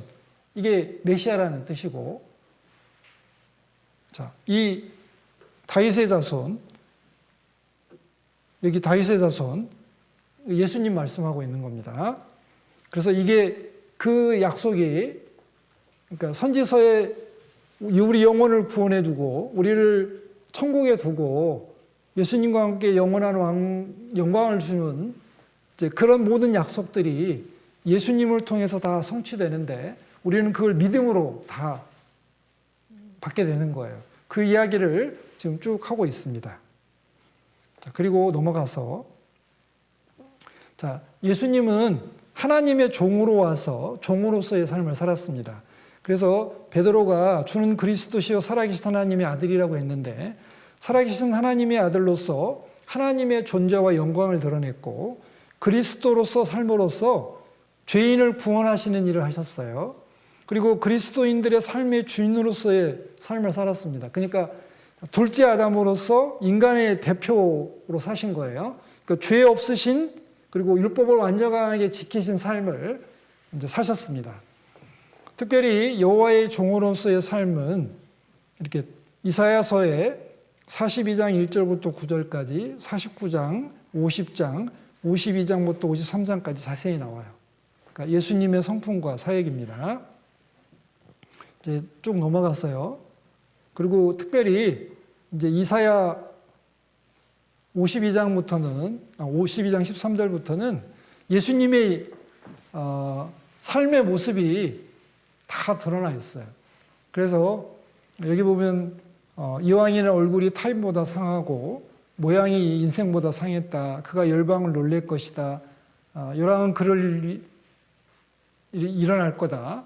그리고 예수님은 볼품없이 태어나서 뭐 흠모할 만한 것이 없었고, 여기 보면 가난한 고통과 질병의 고통을 아는 자다. 그러니까 예수님은 우리가 가난하게 사는 걸 보면서 체험하셨습니다. 그래서 가난의 고통, 질병의 고통, 그 다음에 멸시와 천대, 그리고 무시도 받았다. 예수님 다 경험하신 겁니다. 그리고 우리의 고통과 슬픔을 짊어졌다. 그리고 그가 찔린 것, 상한 것, 징계받은 것, 책징에 맞은 것은 우리와 죄와 허물 때문이고 우리의 심판을 대신 받은 거고, 우리는 그것 때문에 심판 안 받아도 되고 그냥 평강을 누리게 되었다. 그리고 우리는 몰랐지만 우리의 죄악을 2000년 전에 이미 예수님에게 담당시켰다. 그리고 참기 힘든 일을 당해서 이제 도수장으로 끌려가는 어린 양과 털감문자 앞에 담장한 양같이 입을 열지 아니했고, 이게 예수님이 지금 십자가에 나가는 것, 그 다음에 여기 보면 그가 산자의 땅에서 끊어진 것은 마땅히 형벌 받은 내 백성의 허물 인함이고, 자, 그 무덤이 악인과 함께 되고 그 묘실이 부자와 함께 되었다. 이게 예언인데 다 이루어졌잖아요. 그래서 예수님이 침뱉음도 받으시고 뺨도 맞으시고 책지게도 맞으시고 가시면류관도 쓰시고 십자가에 못 박혀 돌아가셨어요. 그리고 여기 유대인의 왕인데, 자, 이 자리에는 여러분들과 우리의 이름이 기록이 돼야 되겠죠. 그런데 예수님이 우리를 아끼셔서 본인 이름을 여기다 놓고 우리 대신 돌아가신 겁니다.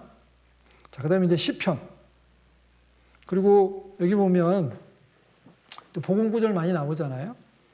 이렇게 양털같이 휘어질 거다. 그 다음에 멸망의 구덩이에서 건지셨다. 이게 실제 화라사인데요. 자, 이런 데 있으면 끔찍하겠죠.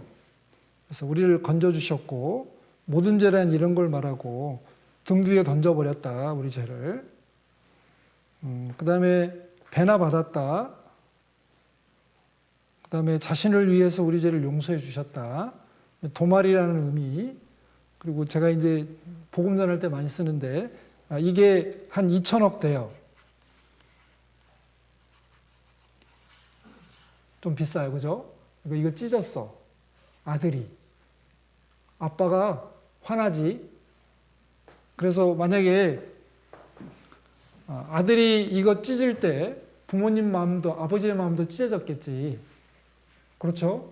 그런데 이 죄를 아들이 더 소중하니까 그러니까 기억 안 하는 거예요. 용서하고. 만약에 기억하면 뭔 문제가 생겨요? 2천억 아까워. 죽일 놈. 맞아?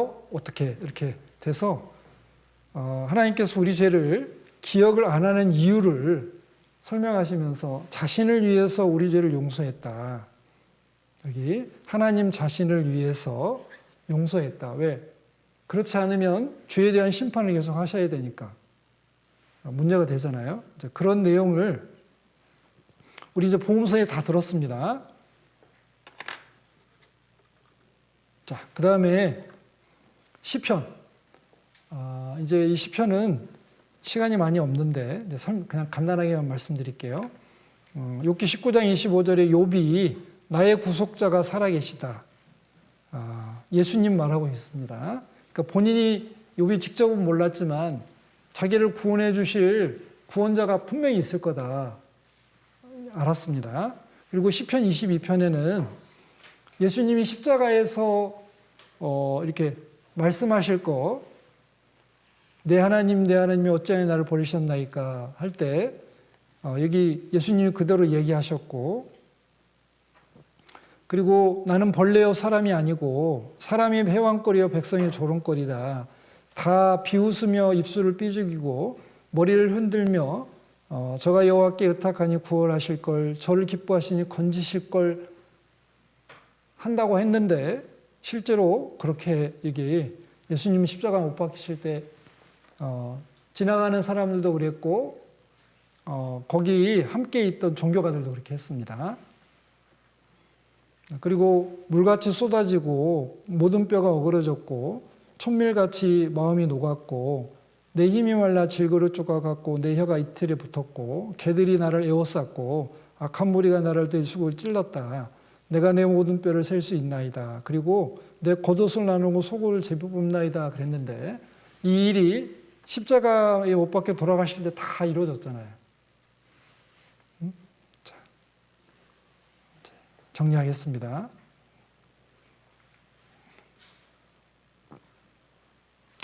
자, 우리 누가복음 24장 다시 돌아가 볼게요. 정리할게요.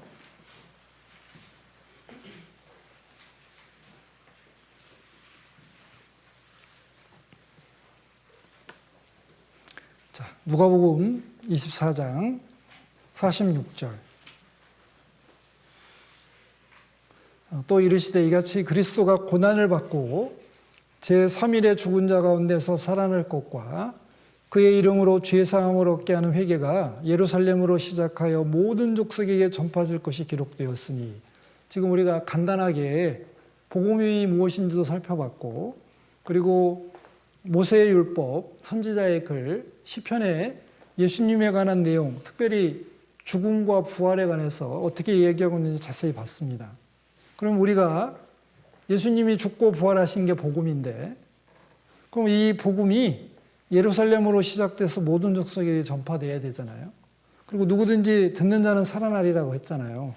그래서 너희는 이 모든 일의 증인이라. 여기 앉아있는 모든 우리 형제 자매들이 증인입니다. 저를 포함한. 그리고 성령께서 우리들과 함께 계셔요. 능력을 주십니다. 근신하는 마음도 사랑도 능력도 주시니까 우리가 이 복음을 담대히 증거해야 되겠죠. 그래서 우리는 복음으로 살아났습니다. 그리고 우리는 복음과 함께 살아야 됩니다. 그리고 우리는 복음과 함께 우리들의 삶을 살아내야 되고, 그리고 우리가 주님을 배울 때 이 복음을 전하다, 복음을 외치다가, 그리고 이 복음을 소중하게 생각하고 늘 감사하며 살다가 주님을 뵈야 되잖아요. 그래서 그 날이 점점 가까워오고 있습니다. 오늘 아무튼 제가 설명을 잘 못하기도 했고, 내용도 뭐 아무튼 부족하기도 하고, 표현도 너무 부족한데 잘 들어줘서 감사하고, 정말 이 구약성경 어디를 찾아봐도 다 예수님을 발견할 수 있고 예수님과 연결시킬 수 있습니다. 특별히 십자가에 못 박힌 그 예수님의 수고와 희생을 찾아낼 수 있습니다.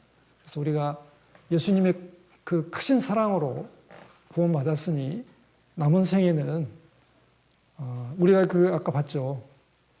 세상 사람들이 추구하는 거 추구하지 말고 이거 추구했으면 좋겠어요. 예수님. 화면 한 번만 보여주시겠어요? 네. 여기. 이분처럼 살았으면 좋겠습니다. 기도하고 마칠게요. 은혜와 사랑이 많으신 하나님 아버지 감사합니다. 저희들 구원해 주시고 하나님 자녀 삼아 주시며 늘 함께해 주셔서 감사드립니다.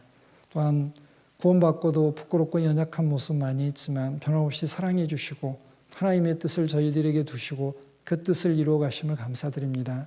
저희들 항상 마음과 뜻을 하나님께로 오로지 하고 하나님만 사랑하며 섬기게 하시고 남은 생에 주님의 뜻과 영광을 위해서 더 힘있게 살아갈 수 있도록 도와주시옵소서. 저희들의 삶의 모든 부분들을 하나님께서 조정해 주시고 인도해 주시길 원합니다. 또한 저희들 마음과 뜻을 드리고 삶의 모든 것을 주님께 내어드려서 주님의 복음을 전하며 또 주님의 복음과 함께 살다가 주님을 배울 수 있도록 도와주시옵소서. 특별히 저희들에게 맡겨주신 많은 영혼들이 있습니다.